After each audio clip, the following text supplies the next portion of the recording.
Number प्रश्न देखिए, काफी इंपोर्टेंट प्रश्न है कि बिंदु -3, +5 किस चतुर्थांश में स्थित है। आपको ये बताना है कि -3 और +5 जो है वह किस चतुर्थांश में स्थित है, प्रथम, द्वितीय, तृतीय या फिर चतुर्थ।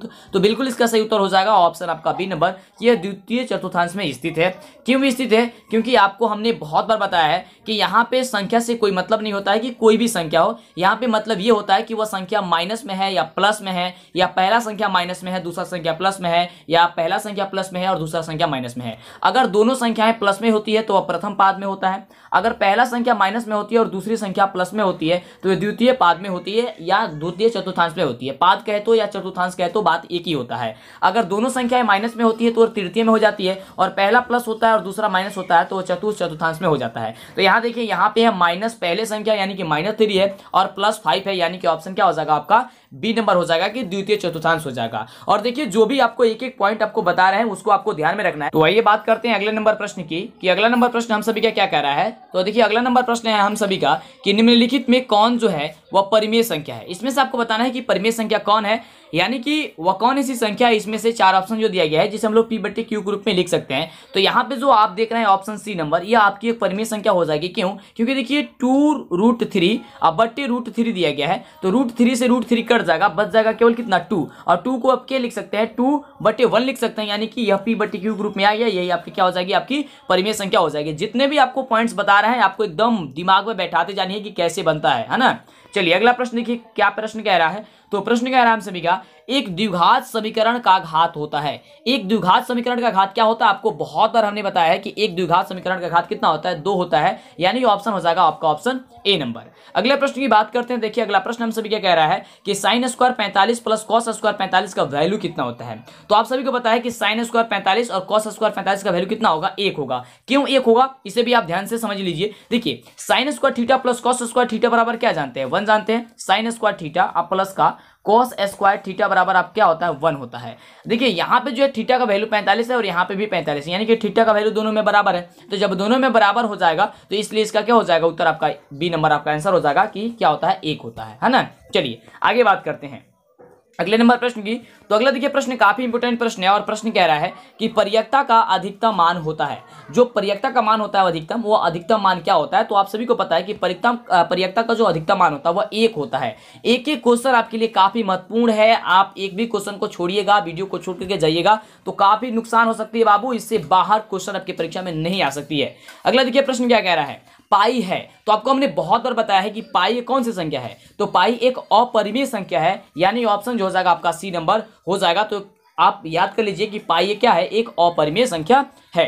आगे बात करते हैं अगले नंबर प्रश्न की, फटाफट करते हैं हम लोग। देखिए अगला प्रश्न कह रहा है, क्योंकि आपके पास समय काफी कम है, कि बहुपद x² + 2x + 1 का एक शून्यक कौन है। यानी कि यहाँ से आपको शून्यक बतानी है। तो शून्यक बताने के लिए क्या कीजिएगा, यहाँ आराम से आप कर दीजिएगा x² + 2x + 1 बराबर का 0। और यहाँ पे देखिए ये जो है संख्या है, इसको पहली वाली और तीसरी संख्या को गुणा करते हैं और वो जितना आता है उसको तोड़ करके हम लोग बीच वाली संख्या के मान के बराबर लेते हैं। तो x² में 1 से गुणा करेंगे तो क्या हो जाएगा, x² हो जाएगा। और x² को तोड़ करके आपको क्या लाना है, बीच के बराबर लाना होता है। तो देखिए यहाँ से अगर x² आप प्लस x अगर हम लोग लिख देते हैं 1 = 0, तो क्या यह x में x से गुणा करेंगे तो x² हो जाएगा, और x को जोड़ेंगे तो 2x हो जाएगा। यानी कि बात यहाँ पे क्या है, बिल्कुल सही है। अब यहाँ पे क्या करेंगे, इसमें से ये जो 2 संख्याएं बन गई और यहाँ पे 2 संख्याएं बन गई, यानी कि जो है 4 पद बन गया। इसमें से 2 जो संख्या है वो एक जगह कर लेंगे, 2 संख्या को एक जगह कर लेते हैं और इनमें से कॉमन करते हैं। तो देखिए इसमें x² प्लस x में से x को कॉमन लेंगे, यानी x प्लस क्या हो जाएगा, यहाँ पे जब हम लोग x को बाहर कर देंगे तो x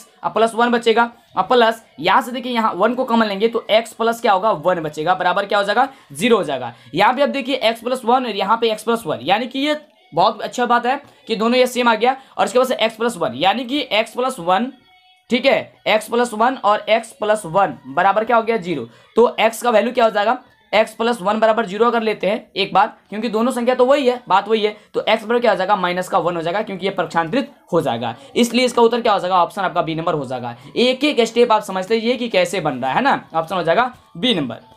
अगले प्रश्न की बात करते हैं। देखिए अगला प्रश्न क्या कह रहा है। अगला प्रश्न है कि एक वृत्त पर कितनी स्पर्श रेखाएं खींची जा सकती है। काफी इजी क्वेश्चन है, तो क्या होगा इसका बिल्कुल सही उत्तर बिल्कुल। एक जो वृत्त होती है उस पर कितनी स्पर्श रेखाएं खींची जा सकती है, तो स्पर्श रेखा की संख्या जो होती है वो क्या होती है, अनंत होती है। यानी कि अनंत आप एक वृत्त पे स्पर्श रेखाएं खींच सकते हैं ना। ये मान लीजिए वृत्त है, यहाँ से कहीं से भी आप खींच सकते हैं, अनंत खींच सकते हैं ना, केवल स्पर्श करती जानी चाहिए, बस यही तो अनंत आपका हो जाएगा। यानी कि ऑप्शन क्या हो जाएगा, आपका सी नंबर हो जाएगा।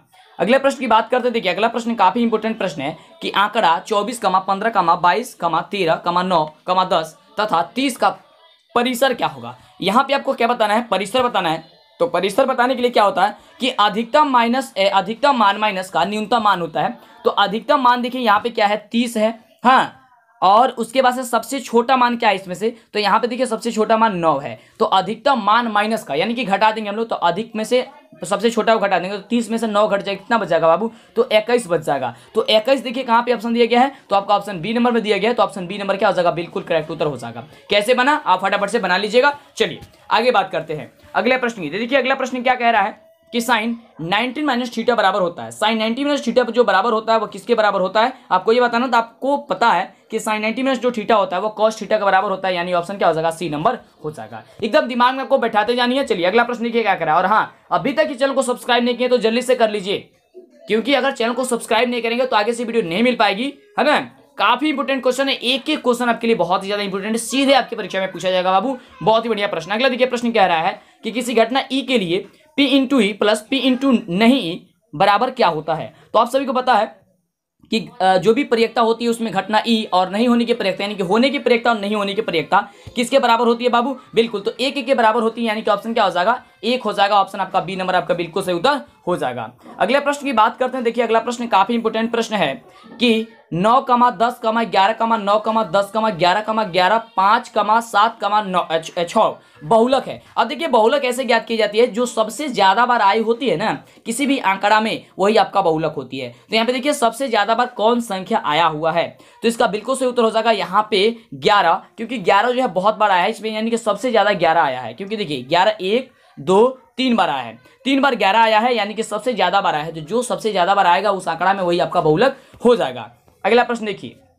अगला जो प्रश्न कह रहा है कि निम्नलिखित में कौन बहुपद नहीं है। इसमें से आपको ये बताना है कि निम्नलिखित में जो है वो कौन बहुपद जो है नहीं है। यहाँ पे बहुपद नहीं है, कौन, आपको ये बताना है। तो देखिए यहाँ पे देखिए बहुपद जो है यहाँ पे आपका सी नंबर नहीं है, क्योंकि देखिए ये x का पावर क्या कर रहा है, 1/2। 1/2 का मतलब क्या हो गया कि ये रूट में चला जाएगा, और रूट में संख्याएं नहीं होती है, यानी कि यहाँ पे क्या हो जाएगा, ऑप्शन आपका सी नंबर हो जाएगा कि ये आपकी बहुपद नहीं है। क्या नहीं है, यह बहुपद आपकी नहीं है। चलिए आगे बात करते हैं। फटाफट से जल्दी से चैनल को सब्सक्राइब कीजिए, समय आपके पास काफी कम है, बहुत जबरदस्त क्लास चल रही है, एक एक क्वेश्चन एक एक वीडियो आपके लिए काफी ज्यादा इंपॉर्टेंट है। जल्दी से चैनल को सब्सक्राइब कीजिए, दोस्तों को शेयर कीजिए, फटाफट से लाइक नहीं किए तो जल्दी से लाइक कीजिए। अगला क्वेश्चन देखिए क्या कर रहा है। अगला क्वेश्चन है कि साइन 35 डिग्री बट्टे की कॉस 55 डिग्री का वैल्यू कितना होता है। तो आपको बताया है कि इसका आंसर कैसे बनता है आपको। तो देखिए इसमें क्या होता है कि किसी एक मान को चेंज कर लिया जाता है। जैसे कि मान लीजिए कि साइन 35 दिया गया, तो साइन 35 को आप बदल लीजिए, तो साइन यहाँ पे 35 है तो 19 माइनस 55 हो जाएगा, है ना। अब बट्टे का कॉस का 55 यहाँ पे दिया ही गया है। अब साइन 90 माइनस थीटा किसके बराबर होता है, कॉस थीटा के बराबर होता है। तो यहाँ पे क्या हो जाएगा, कॉस 55 डिग्री, और नीचे भी है कॉस 55 डिग्री। तो cos 55 degree cos 55 degree cut जाएगा, बच जाएगा क्या चीज, 1 आ जाएगा। बस आप एक तरीका याद करके रखिएगा, अगर आपको इसे सॉल्व करने का नहीं पता है तो ट्रिक याद करके रखिएगा। अगर बट्टा वाला होगा तो समझिए कि वहां पे 1 होगा, आंसर उसका 1 आएगा ही आएगा, है ना। अधिक में यही देखा जाता है, तो आपको 1 पे टिक कर देना है। अगर आपके पास समय कम रहता है, समय नहीं बचता है, तो फटाफट से आप 1 पे टिक कर दीजिएगा। इतना बात एकदम दिमाग में आपको बैठा करके रखनी है। अगला देखिए प्रश्न क्या कह रहा है। अगला जो प्रश्न है काफी इंपोर्टेंट क्वेश्चन है, कह रहा है कि AP -3, -1/2, 2 का कौन सा पद जो है वह 11वां पद है। अब यहाँ पे 11वां पद बताना है, तो 11वां पद बताने के लिए काफी इजी ट्रिक आपको बताए थे कि आपको A+ लिख लेना है, और जितना पूछेगा उसमें से 1 को घटा करके और उतना D से गुणा कर देना, यानी कि 11 पूछा है तो 10 × D, है ना। अब देखिए यहाँ पे A का वैल्यू कितना है, तो -3 है। अब देखिए यहाँ पे जो वैल्यू आपको 10 का 10 हम लोग रखेंगे, क्योंकि 10 तो यहाँ पे दिया गया है। अब यहाँ पे D का वैल्यू लिखना है, तो D बराबर क्या होता है, दूसरा पद में से पहला पद को घटा देंगे, तो -1/2 में से घटाएंगे ये 3 को, तो माइनस माइनस प्लस हो जाएगा, यानी कि प्लस। अब बटे कुछ नीचे नहीं है तो 1 लगा देंगे। अब यहाँ पे देखिए इसे हम क्या करेंगे, इसको बस भिन्न का जोड़ कर देना है, तो 2 का 2 हो जाएगा, यहाँ पे माइनस का 1 हो जाएगा, यहाँ पे कट जाएगा, तो यहाँ से 1 से 1 भाग हो जाएगा, तो बचेगा क्या चीज, यहाँ पे 2 बचेगा। तो 3 दूनी कितना हो जाएगा, 6 हो जाएगा, तो 6 होगा यहाँ पे, यानी कि 5/2 आएगा। कितना होगा, क्योंकि माइनस का 1 है, माइनस का 1 प्लस 5, तो 5/2 हो गया, यहाँ पे 5/2 हो गया। अब देखिए यहाँ से इसको कटा देंगे हम लोग इजी तरीके से, यहाँ से भी कटा सकते हैं, तो 5 दूनी यहाँ पे क्या हो जाएगा 10 हो जाएगा, है ना। अब देखिए यहाँ पे 5 से गुणा करने का हो जाएगा 25। अब 25 में 3 को घटा देंगे आप लोग, क्योंकि यहाँ पे माइनस में ये 3 ना, तो 25 में से 3 बाहर चला जाएगा, कितना बचेगा, बिल्कुल, तो 25 में से जब आपका 3 जो है बाहर चला जाएगा, कितना बचेगा आपका 22 बचेगा, यानी ऑप्शन क्या हो जाएगा ए नंबर आपका बिल्कुल सही उत्तर हो जाएगा। क्या हो जाएगा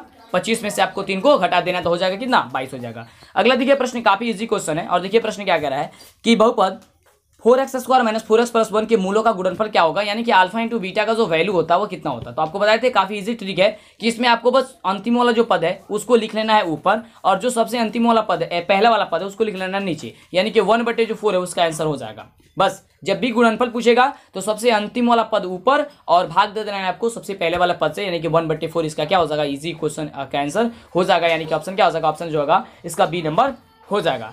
अगला देखिए प्रश्न क्या कह रहा है, बहुत ही शानदार प्रश्न है, और प्रश्न कह रहा है कि एपी का पहला पद ए और सारमंतर जो डी है, तो एन पदों का योग क्या होगा। तो योग के लिए तो ये तो फॉर्मूला हो गया ना बाबू, तो फॉर्मूला क्या होता है n/2 into 2a + n-1 into D होता है, यानी ऑप्शन जो डी दिया गया आपका क्या हो जाएगा बिल्कुल करेक्ट उत्तर हो जाएगा। चलिए आगे बात करते हैं अगले नंबर प्रश्न की।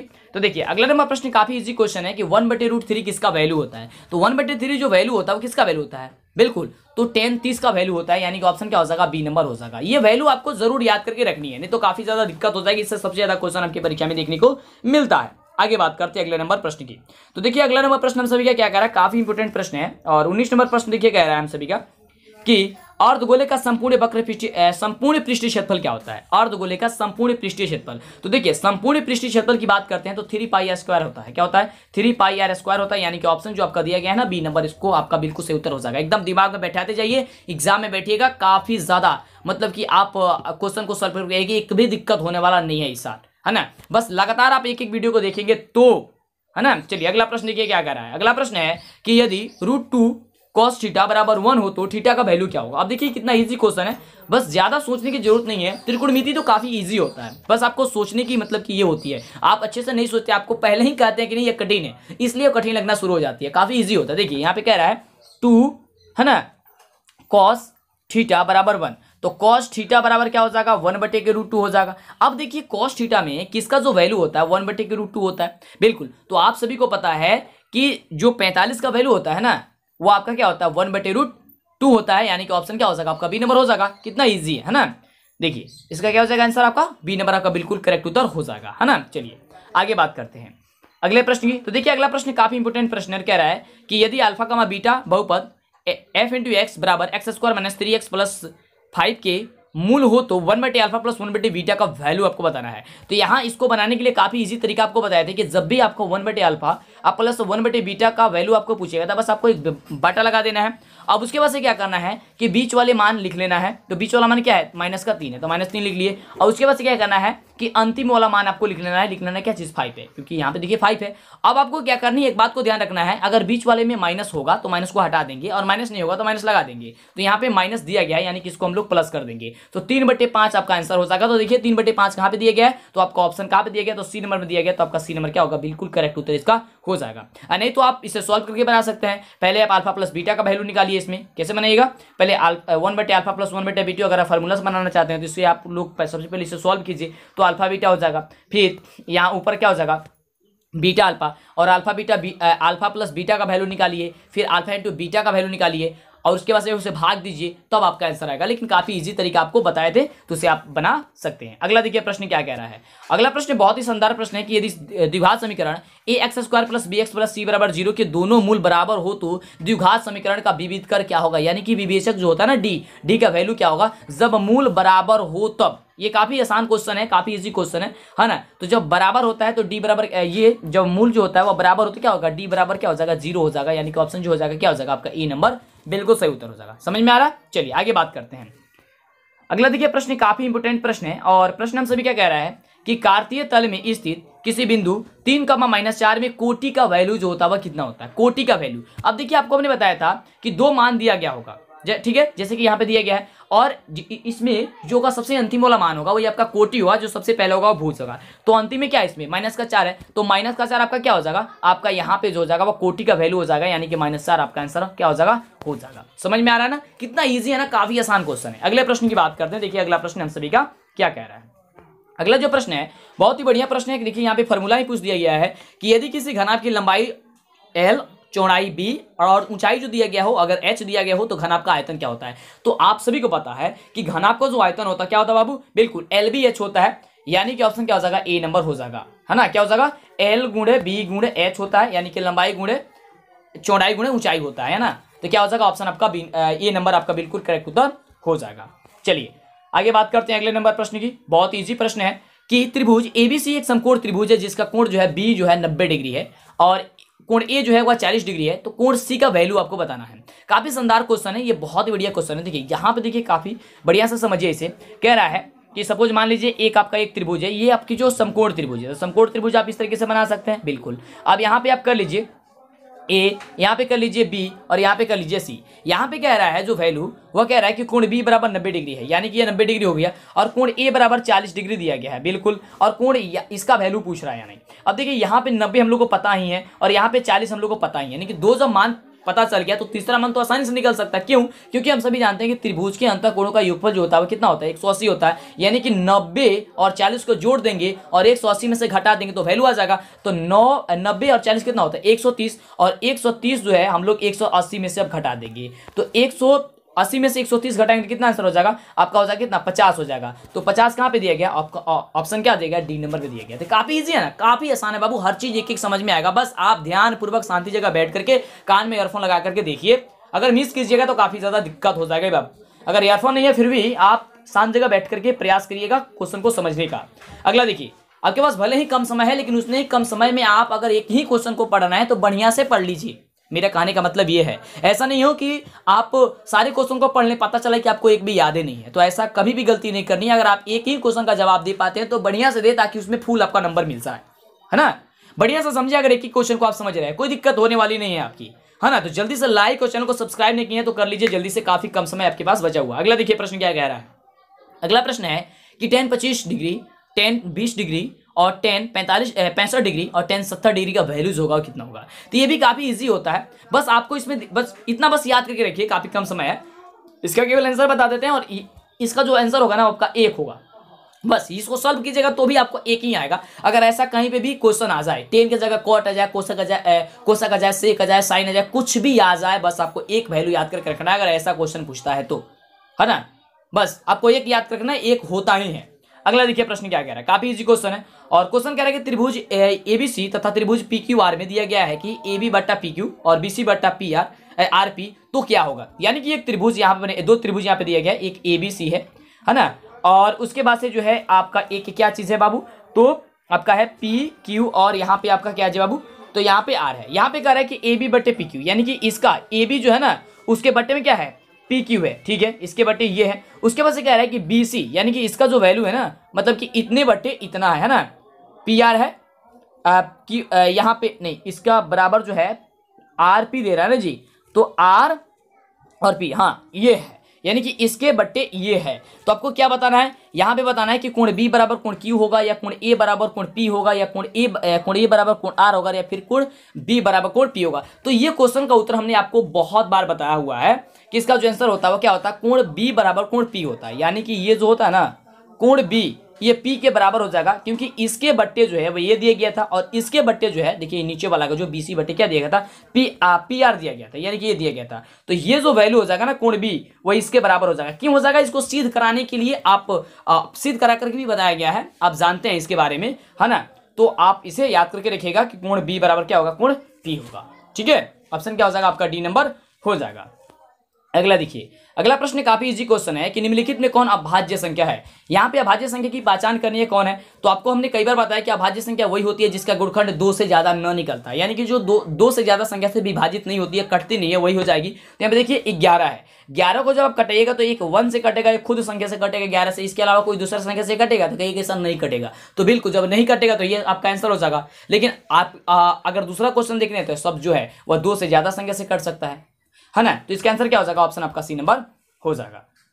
अगला देखिए, अगला प्रश्न देखिए, काफी इजी क्वेश्चन है और कह रहा है प्रश्न कि 1 प्लस कॉट स्क्वायर थीटा बटे 1 प्लस टेन स्क्वायर थीटा का वैल्यू जो होता है वो कितना होता है। तो देखिए ये जो वैल्यू होता है ना वो आपका कॉट स्क्वायर थीटा का बराबर होता है। कैसे होता है इसे समझ लीजिए। देखिए यहाँ पे 1 प्लस कॉट स्क्वायर थीटा है, तो 1 प्लस कॉट स्क्वायर थीटा के बदले कॉस स्क्वायर थीटा बटा साइन स्क्वायर थीटा लिख सकते हैं। क्यों नहीं लिख सकते हैं, तो लिख सकते हैं बिल्कुल कि क्योंकि कॉट स्क्वायर थीटा बराबर होता है कॉस स्क्वायर थीटे बटे की साइन स्क्वायर के थीटे।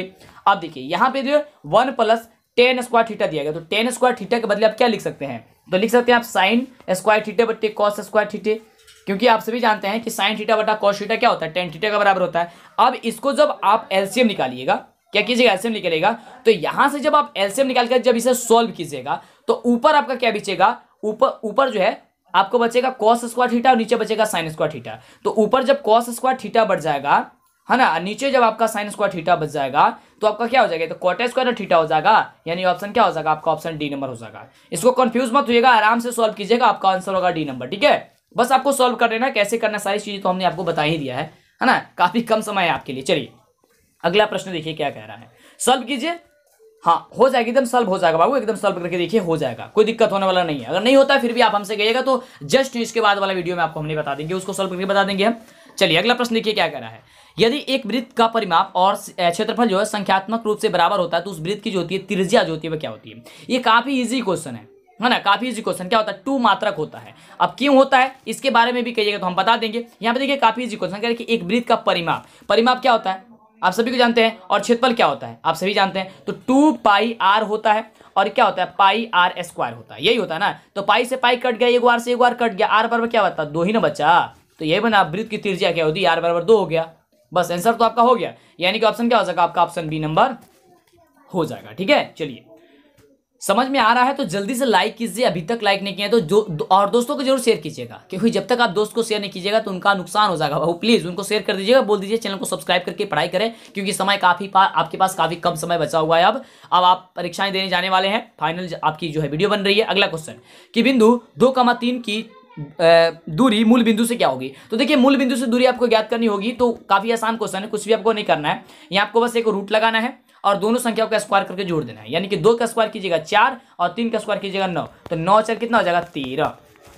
तो 13 आपका क्या हो जाएगा, आंसर का हो जाएगा। समझ में आ रहा है कैसे होगा, यहाँ पे 13 इसका आंसर हो जाएगा। कुछ भी नहीं करना है, जब भी आपसे मूल बिंदु का दूरी पूछेगा तो रूट लगाना है, दोनों संख्याओं का स्क्वायर करके जोड़ देना है, आपका आंसर आ जाएगा। जैसे कि 2 का स्क्वायर 4, 3 का स्क्वायर 9, तो 9 4 13 आंसर आपका हो गया। अगर ये रूट से बाहर जाता है तो रूट से बाहर कर लेते, नहीं जाता है तो आप लगा दीजिएगा वही, है ना, यानी कि गोला आपको लगाने के मिलेगा तो लगा दीजिएगा। ठीक है, चलिए अगला क्वेश्चन देखिए, काफी इजी क्वेश्चन है। क्वेश्चन कह रहा है कि यदि दो संख्याओं का HCF 15 और LCM जो है वो 90 हो तो संख्याओं का गुणनफल क्या होगा। तो संख्याओं का गुणनफल क्या होगा, काफी इजी क्वेश्चन है। देखिए आपको बताया गया है कि दो संख्याओं का गुणनफल बराबर होता है HCF गुणे LCM, यानी कि अगर LCM का मान और HCF का मान यानी कि लसा यानी कि लघुत्तम समापवर्तक महत्तम समापवर्तक के मान को गुणा कर देंगे तो दोनों संख्याओं का मान निकल कर चला आएगा। यानी कि बस यहाँ पे क्या करना है आपको 15 गुणे 90 कर देना है। तो 15 गुणे 90 करेंगे तो इसका जो वैल्यू हो जाएगा कितना हो जाएगा। काफी इजी क्वेश्चन है, कई बार आपको बताया भी गया है बाबू। जो बच्चे हमारे चैनल से काफी दिनों से जुड़े हुए हैं उनको तो पता है ही बिल्कुल। तो इसका क्या हो जाएगा, ऑप्शन आपका सी नंबर हो जाएगा। क्या हो जाएगा बाबू, सी नंबर हो जाएगा कि यहाँ पे जब गुणा कीजिएगा तो क्या होगा 1350 होगा। ठीक है, यहाँ पे 15 में जब 90 से गुणा कीजिएगा तो क्या होगा आपका 1350 होगा, यानी कि ऑप्शन क्या हो जाएगा आपका, ऑप्शन सी नंबर हो जाएगा। कुछ भी यहाँ पे करना नहीं है, बस आपको गुणा कर देनी है। चलिए आगे बात करते हैं। अगला प्रश्न देखिए, अगला प्रश्न कह रहा है कि 2 थीटा बराबर 60 डिग्री हो तो थीटा का वैल्यू कितना होगा। तो ध्यान से देखिए साइन थीटा का वैल्यू क्या होगा, ध्यान से देखिए। यहाँ पे कह रहे हैं 2 थीटा बराबर है 60 डिग्री, तो थीटा पहले निकालिए। तो थीटा बराबर क्या होगा 60/2, यानी कि क्या हो जाएगा 30 हो जाएगा। अब थीटा के बदले जब 30 आ गया तो यहाँ पे साइन थीटा पूछ रहा है, तो थीटा के बदले तब तो 30 रख लेंगे ना। अब बताइए कि साइन 30 डिग्री का वैल्यू कितना होता है। अब हो गया ना कि कितना इजी। बस अब यहाँ पे तो केवल साइन 30 डिग्री का वैल्यू पूछा था। साइन 30 डिग्री का वैल्यू कितना होता है 1/2 होता है, यानी कि ऑप्शन क्या हो जाएगा बी नंबर हो जाएगा। समझ में आ रहा है क्या हो जाएगा इसका आंसर, ऑप्शन बी नंबर हो जाएगा। अगला देखिए, काफी जबरदस्त क्वेश्चन कह रहा है कि आकृति में PA तथा PB दो स्पर्श रेखाएं इस प्रकार है कि PA बराबर 8 सेंटीमीटर हो, कोण APB बराबर जो है 60 डिग्री हो, तो स्पर्श रेखा P और B की लंबाई बताना है। P और बी की लंबाई बतानी है। तो ये तो काफी इजी क्वेश्चन है, क्योंकि दोनों जो होगी है ना, यहाँ पे अगर स्पर्श करिए तो दोनों जो होगी दूरी होगी इसकी जो होगी वो बराबर होगी, यानी कि इसका भी आंसर क्या हो जाएगा, ऑप्शन ए नंबर हो जाएगा, यानी 8 ही हो जाएगा। अगर यहाँ पे 8 दिया गया तो यहाँ पे भी क्या हो जाएगा, 8 ही हो जाएगा। ठीक है, चलिए आगे बात करते हैं अगले नंबर प्रश्न की। तो देखिए अगला प्रश्न हम सभी क्या कह रहा है, बहुत इजी क्वेश्चन है कि दो रैखिक समीकरण के आलेख प्रतिच्छेदी रेखाएं हैं, तब रैखिक समीकरण का हल क्या होगा। प्रतिच्छेदी रेखा है तब, तो देखिए जब भी प्रतिच्छेदी रेखा की बात करता है तो प्रतिच्छेदी रेखा में क्या होगा, आपका ऑप्शन एक हल होगा, यानी कि ऑप्शन क्या हो जाएगा, इसका डी नंबर बिल्कुल सही उत्तर हो जाएगा। प्रतिच्छेदी रेखा करता है तो कितना होता है बाबू, एक होता है, यानी ऑप्शन हो जाएगा डी नंबर। अगला देखिए, अगला जो प्रश्न है वह कह रहा है कि दो समान कोणिक त्रिभुजों में उनकी संगत भुजाओं का अनुपात सदैव समान होता है, किसने कहा था। ये क्वेश्चन काफी इंपॉर्टेंट है, और ये जो क्वेश्चन है वो आपको दीर्घ उत्तरीय में यानी कि लॉन्ग क्वेश्चन आंसर में ये पूछा जाता है।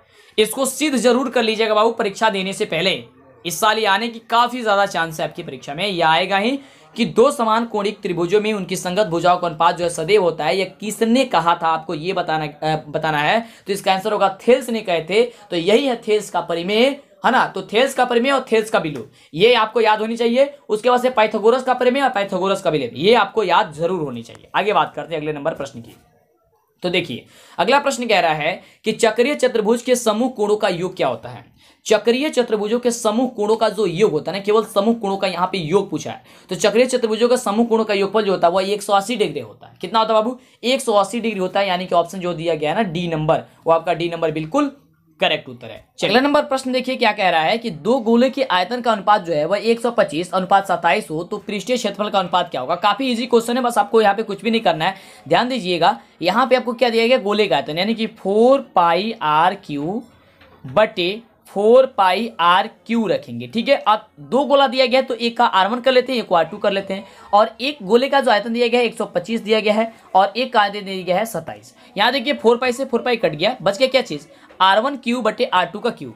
अब देखिए r1 का क्यूब बटे की r2 का क्यूब जब बच गया, r1 का क्यूब बटे की r2 का क्यूब बराबर क्या बच गया, यहाँ पे 125 बटे की 27 बच गया। ठीक है, अब यानी कि r1 जो हम लोग का वैल्यू निकालना है और r2 का जो वैल्यू निकालना है, यानी कि जो यहाँ पे q है तो अब यहाँ पे स्क्वायर की जगह q करेंगे, यानी कि 125 का क्यूब कितना होता है, तो 5 है ना होता है, 5 25 25 125, तो यानी हो जाएगा 5 और 3, ये 27 का क्यूब कितना हो जाएगा, तो 3 हो जाएगा, 3 3 का 9 9 3 27, यानी कि 5 बटे 3, यानी कि एक आर का वैल्यू निकला 5 और एक आर का वैल्यू निकला 3।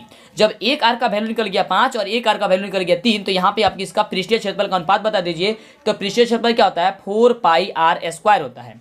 तो यहाँ पे भी लिखिए 4πr², क्योंकि इसको आपको क्या बताना है, यहाँ पे इसको हम लोग को क्या बताना है जी, इसका अनुपात बताना है। तो यहाँ पे r1 कर लेते हैं, यहाँ पे भी हमने r2 यहाँ पे कर लिया, इसको समझने में कोई दिक्कत नहीं होनी चाहिए। यहाँ पे r1 r2 इसलिए किए हैं ताकि पहचान में आए। अब यहाँ पे देखिए यहाँ पे भी कट गया, ये 4π से 4π जो है कट गया। अब ये r1², तो r1 का वैल्यू कितना आया था बाबू, तो r1 का स्क्वायर ये था आपका 5 आया, तो 5 का स्क्वायर कर दीजिए, और नीचे r2 का वैल्यू कितना है, 3, तो 3 का स्क्वायर कर दीजिए, यानी कि 5 का स्क्वायर 25 और 3 का स्क्वायर 9, यानी कि 25:9, यानी कि ऑप्शन क्या हो जाएगा, बी नंबर हो जाएगा। समझ में आ रहा है ना, काफी इजी क्वेश्चन है। चलिए आगे बात करते हैं अगले प्रश्न की। तो देखिए अगला जो प्रश्न है हम सभी का, वो प्रश्न कह रहा है कि यदि cos थीटा बराबर जो है वह x हो तो sec थीटा का वैल्यू आपको कितनी होगी, है ना। cos थीटा बराबर अगर x दिया गया हो तो cos थीटा का वैल्यू आपको बताना है, sec थीटा का वैल्यू आपको बताना है। तो काफी इजी क्वेश्चन है, इसमें आपको ज्यादा दिमाग लगाने की जरूरत नहीं है, बस आप इतना याद रखिए कि जहां पे भी, है ना, आपको क्या दिया गया हो, जहां पे भी आपको cos थीटा बराबर x दिया गया हो तो sec थीटा का यदि आपसे वैल्यू पूछेगा तो ज्यादा कुछ दिमाग और ज्यादा कुछ सोचने की जरूरत जो है आपको नहीं है। यहाँ पे आपको फटाफट से टिक कर देनी है 1/x पे, यानी कि 1 जो x होगी आपका आंसर हो जाएगा। ठीक है, इसे क्यों होता है, ऐसा क्यों होता है, इसके बारे में हम आपको बता देंगे। आपके पास देखिए समय काफी कम है, तो ये देखिए क्वेश्चन पूछेगा तो सेम पूछेगा, है ना, इधर उधर से नहीं पूछेगा, तो काफी इजी है, बस आपको इतना पे ठीक कर देना है, 1/x भी कर देना है। ठीक है, चलिए आगे बात करते हैं। अगला देखिए क्वेश्चन क्या कह रहा है कि यदि त्रिभुज ABC के शीर्षों के निर्देशांक अगर a बराबर 2 4 और b बराबर 0 6 और 4 बराबर कितना दिया गया, 4,-1 दिया गया, त्रिभुज के केंद्र के निर्देशांक जो होगी क्या होगी। तो काफी इजी के केंद्र के निर्देशांक बताने के लिए आपको यहाँ पे क्या करना है कि सब में से पहला को जोड़ करके आपको 3 से भाग देना है। तो ध्यान दीजिए यहाँ 2 को जोड़िए, 2 प्लस, देखिए ध्यान से, सब में का पहला यानी कि सबसे पहले में 2 है, 2 प्लस 0 प्लस 4 बटे 3, तो 4 और 0 4 और 2 6 6/2, 6/3 कितना हो जाएगा आपका 2 आ जाएगा, यानी कि 1 आ गया 2। अब उसके बाद वाला का सबको जोड़ करके 3 से भाग दे दीजिए, तो 4, उसके बाद वाला सब में का तो 6, अब माइनस का 1, तो 4 6 10 और 10 में से घट गया कितना 9, 9/3, तो 9/3 की जगह कितना हो जाएगा 3, यानी कि 2,3 इसका आंसर क्या हो जाएगा आ जाएगा। तो 2,3 जो है इसका क्या हो जाएगा आंसर आपका बी नंबर इसका बिल्कुल करेक्ट उत्तर हो जाएगा। समझ में आ रहा है? कुछ भी नहीं करना है, बस सबका पहला जोड़ करके 3 से भाग देना है, फिर उसके बाद से दूसरा जोड़ करके 3 से भाग दे देना है, आपका आंसर आसानी से आ जाएगा। अगला नंबर प्रश्न देखिए, काफी इजी प्रश्न है कि दो समरूप त्रिभुजों की भुजाएं अगर 3:5 के अनुपात में है तो इन त्रिभुजों के क्षेत्रफल का अनुपात क्या होगा। तो देखिए ये काफी इजी क्वेश्चन है, यहाँ पे आपको कुछ भी करने की जरूरत नहीं है। जब भी आपको भुजा दिया गया है ना तो दोनों भुजाओं को स्क्वायर कर दीजिए, यानी कि 3 का स्क्वायर 9 और 5 का स्क्वायर क्या हो जाएगा 25, है ना। तो यानी कि हो जाएगा 9:25, यानी कि ऑप्शन क्या हो जाएगा आपका सी नंबर इसका क्या हो जाएगा बिल्कुल करेक्ट उत्तर हो जाएगा। यहाँ पे आपको कुछ भी करने की जरूरत नहीं है, बस इसका स्क्वायर आपको कर देनी है। आइए बात करते हैं अगले नंबर प्रश्न की। तो देखिए अगला नंबर प्रश्न है कि बिंदु 4, -1 और बिंदु 2, 3 के बीच की दूरी आपको ज्ञात करनी है। तो देखिए काफी इजी क्वेश्चन है, कई बार आपको हमने बताया है। यहाँ पे जब भी दूरी आपको निकालना होगा तो क्या कीजिएगा आप अंडर रूट लगाइएगा और इसमें का जो पहला होगा और इसमें का पहला होगा इसको घटा करके स्क्वायर कर दीजिएगा, यानी कि 2 में से माइनस को 4 घटेगा तो माइनस का 2 होगा और -2 का स्क्वायर कीजिएगा कितना कितना हो जाएगा 4 हो जाएगा प्लस।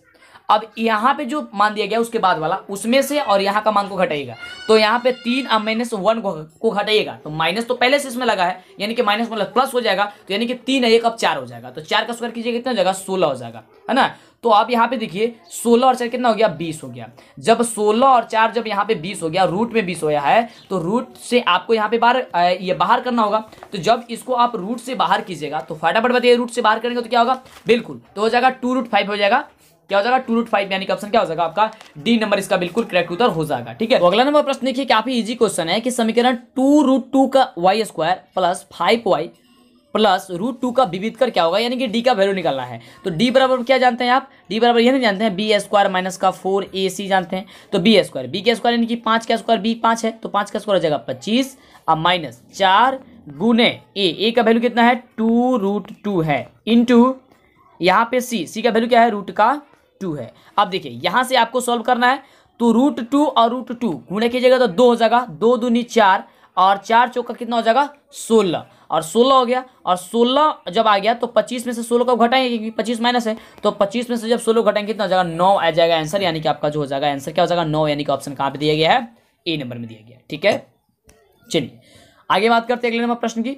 अगला देखिए प्रश्न काफी इजी क्वेश्चन है, कह रहा है कि बिंदु 3,4 और -3,8 को मिलाने वाली रेखा के मध्य बिंदु का नियामक क्या होगा।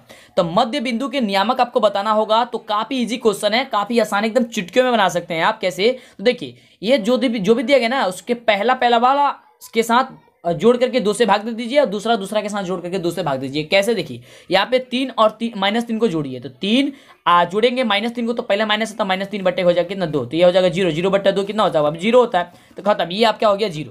उसके बाद देखिए अब ये 4 और 8 को जोड़ेंगे हम लोग, ठीक है, इसमें का अंतिम वाला इसमें का अंतिम वाला से, तो 4 + 8 कितना होगा बाबू 12 और 12 में 2 से भाग देंगे कितना हो जाएगा 6, यानी कि 0,6 आपका आंसर आ जाएगा। तो 0,6 देखिए कहाँ पे दिया गया है, ऑप्शन आपका डी नंबर में दिया गया है, तो डी नंबर आपका क्या होगा बिल्कुल करेक्ट उत्तर हो जाएगा। ठीक है, चलिए आगे बात करते हैं अगले नंबर प्रश्न की। तो इस प्रकार से आप काफी इजी तरीके से बना सकते हैं। अगला प्रश्न देखिए कह रहा है कि एक मीनार का उन्नयन कोण जो है उसके पाद से 21 मीटर की दूरी पर 30 डिग्री हो तो मीनार की ऊंचाई क्या होगी। ध्यान से समझिएगा, एक मीनार का उन्नयन कोण उसके पाद से 21 मीटर की दूरी पर 30 डिग्री हो तो मीनार का जो वैल्यू होगा वह क्या होगा। देखिए यहाँ पे ध्यान से, इस प्रकार से आपकी एक मीनार हो गई, मान लीजिए इस प्रकार से ये हो गई और इस प्रकार से त्रिभुज बनेगी।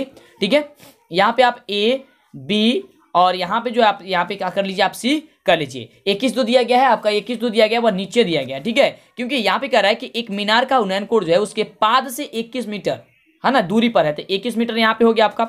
उसके बाद जो थीटा दिया गया वो कहाँ पे थीटा बनेगा, थीटा यहाँ पे आपकी क्या बनेगा 30 डिग्री की थीटा आपको बन जाएगी। तो पूछ रहा है मीनार की ऊंचाई, यानी कि ए बी का वैल्यू आपको पूछ रहा है, ए बी के वैल्यू। तो जब ए बी के वैल्यू पूछ रहा है यानी कि 10 से बनेगा, क्योंकि 10 में नहीं होता है लंब बटे के आधार, तो 10 30 डिग्री का वैल्यू क्या होता है। देखिए अब यहाँ से 10 30 डिग्री बराबर क्या हो जाएगा ए बी बट्टे की क्या हो जाएगा BC हो जाएगा, है ना, ये हो जाएगा ना BC हो जाएगा। अब देखिए यहाँ पे 33 का वैल्यू होता है 1/√3 होता है, यही होता है ना। अब बराबर यहाँ पे ए बी का वैल्यू तो निकालना ही है, अब बट्टे का BC का वैल्यू कितना 21 है। अब ये तिरिया गुणा कीजिए तो 3√AB, क्योंकि ये तिरिया गुणा कीजिएगा तो AB में √3 से गुणा होगा, तो √3AB अब बराबर क्या हो जाएगा 21।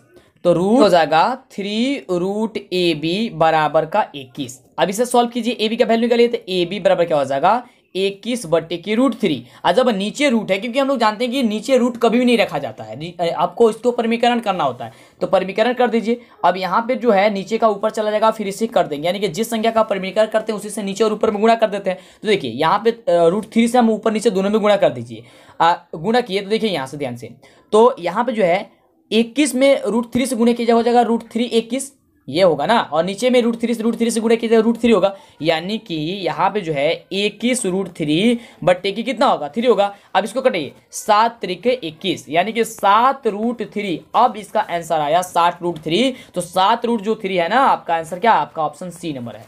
एकदम दिमाग में बैठाते जानिए, एक एक क्वेश्चन आपके लिए काफी ज्यादा इंपॉर्टेंट है। जो भी बच्चे छोड़ करके जा रहे हैं वीडियो को जाएंगे, उनको काफी ज्यादा दिक्कत हो जाएगी। एक एक क्वेश्चन सीधे परीक्षा में क्वेश्चन पूछा जाएगा आपका यहाँ से। अगला प्रश्न देखिए क्या कह रहा है। अगला प्रश्न है कि दो भिन्न त्रिज्याओं वाले वृत्त हमेशा होते हैं। दो भिन्न त्रिज्याओं वाले जो वृत्त होते हैं वो हमेशा क्या होते हैं, सर्वसम होते हैं, समरूप होते हैं, या फिर आपका सर्वसम या समरूप दोनों होते हैं, या फिर इनमें से कोई नहीं होते। बिल्कुल, तो इसका आंसर हो जाएगा आपका समरूप होते हैं। कई बार आपको हमने बताया है, तो इसका क्या आंसर हो जाएगा आपका, हो जाएगा ऑप्शन बी नंबर।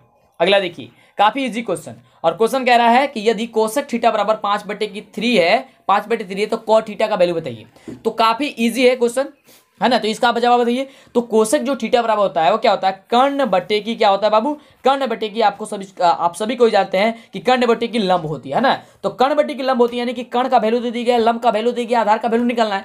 तो आधार का वैल्यू कैसे निकलता है, कर्ण का स्क्वायर माइनस की लंब का स्क्वायर। तो कर्ण का स्क्वायर यानी कि 5 का स्क्वायर, अब माइनस का 3 का स्क्वायर, तो 5 का स्क्वायर क्या हो जाएगा 25, अब 25 में से 3 घटेगा, 3 का स्क्वायर कीजिएगा 9, तो 16, तब ये रूट में आता है 16, और नीचे आप जब इसे 16 को बाहर कीजिएगा हो जाएगा 4, यानी कि आधार हो गया 4। तो जब आधार 4 आ गया और लंब आपका 3 दिया गया है, तो ये कह रहा है कि कॉट थीटा, तो कॉट थीटा होता है आधार बट्टे की लंब, तो आधार 4 और बट्टे लंब 3, यानी कि 4/3, यानी ऑप्शन क्या हो जाएगा आपका, ऑप्शन डी नंबर हो जाएगा। समझ में आ रहा है कुछ, चलिए बहुत बढ़िया।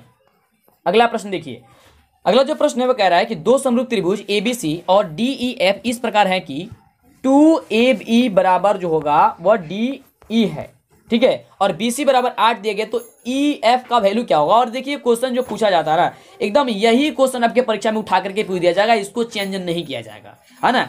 तो काफी इजी क्वेश्चन है, बस आप इसका आंसर याद करिए। इसका जो आंसर हो जाएगा आपका, बिल्कुल काफी जबरदस्त क्वेश्चन है, और इसका आंसर हो जाएगा आपका ऑप्शन हो जाएगा 16, यानी कि ऑप्शन क्या हो जाएगा आपका ए नंबर हो जाएगा। समझ में आ रहा है, क्या हो जाएगा आपका ऑप्शन ए नंबर हो जाएगा। और सबसे जबरदस्त क्वेश्चन आपका 50 नंबर।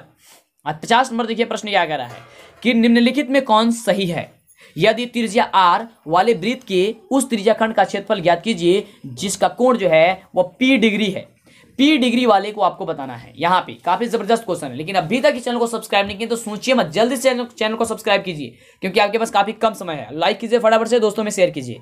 बिल्कुल, तो इसका आंसर क्या हो जाएगा बाबू, ऑप्शन आपका बी नंबर हो जाएगा कि P/720 गुणे 2πr²। अब कहिए कि सर 720 वाला क्यों हुआ, क्योंकि आप सभी जानते हैं कि θ/360 गुणे πr² होता है। तो यहाँ पे 2 दे दिया है, तो 2 से कटेगा तो क्या होगा 360 हो जाएगा कि नहीं हो जाएगा। अब तो P/360 गुणे πr² हो गया कि नहीं हो गया। तो ये आपको घुमा करके दिया गया था। यहाँ ध्यान से देखिए, आप सभी जानते हैं कि त्रिज्या खंड का क्षेत्रफल क्या होता है, θ/360 गुणे πr² होता है। तो ये तो कहीं दिया नहीं गया है, और बोला है कि जो थीटा है उसके बदले p दे दिया गया है, तो यहाँ पे हमने तो p रख दिया। तो P/360 गुणे πr² होनी चाहिए, लेकिन यहाँ पे तो कोई ऑप्शन ही नहीं दिया गया है। लेकिन यहाँ पे देखिए घुमा करके दिया गया है, यहाँ पे जो 720 है ना, यहाँ पे 720 इसको कटा दीजिए तो 360 आ ही जाएगा। तो यानी कि P/360 गुणे πr² आपका आंसर आ जाएगा, यानी कि ऑप्शन हो जाएगा आपका कैसे बी नंबर। तो ये थी पूरे लाजवाब आपके वायरल क्वेश्चन, काफी जबरदस्त क्वेश्चन आपका 50 प्रश्न। तो ये प्रश्न आप एक एक क्वेश्चन को फिर से देखिए, काफी जबरदस्त है, सीधे परीक्षा में आपके पूछा जाएगा। फिर मिलते हैं इससे आपके कमाल की वीडियो के साथ। इसी तरह की लाइक सब्सक्राइब नहीं किया जल्दी से कीजिए, और इसके पहले जितना भी वीडियो नहीं देखे सारी वीडियो एक एक करके देखिए, समय आपके पास काफी कम है।